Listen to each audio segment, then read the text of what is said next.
کچھ لوگ زندگی کی کتاب میں شامل تو ہوتے ہیں مگر وہ کہانی کا حصہ نہیں بنتے، بلکہ صرف اپنا باپ مکمل کر کے رخصت ہو جاتے ہیں۔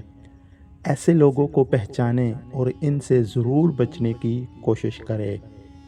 ان میں سے 3 یہ ہیں۔ نمبر 1، وقتی ہم سفر۔ یہ وہ لوگ ہیں جن کی محبت آپ کی زندگی سے نہیں بلکہ آپ کے پاس موجود وسائل سے ہوتی ہے۔ جب تک آپ کے چراغ میں تیل رہتا ہے ان کی محفل روشن رہتی ہے۔ جیسے ہی ضرورت کی لو مدھم پڑتی ہے یہ اندھیرے کا بہانہ بنا کر راستہ بدل لیتے ہیں۔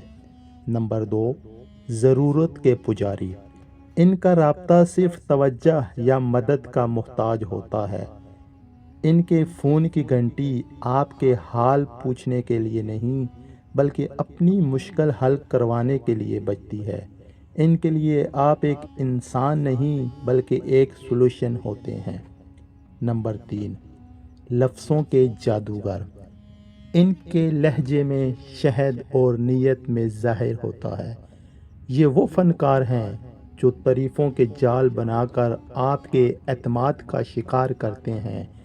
یاد رکھیں، جو حد سے زیادہ تعریف کرتا ہے وہ اکثر حد سے زیادہ فائدہ اٹھانے کی گات میں ہوتا ہے۔ اللہ پاک ہمیں ایسے لوگوں سے ہمیشہ محفوظ رکھے۔ پیارے دوستو، ویڈیو آپ کو پسند آئی ہے تو ویڈیو کو لائک کریں اور اس طرح کی مزید اچھی اور نصیحت آموز ویڈیو دیکھنے کے لیے ہمارے چینل کو ضرور سبسکرائب کریں۔ جزاک اللہ۔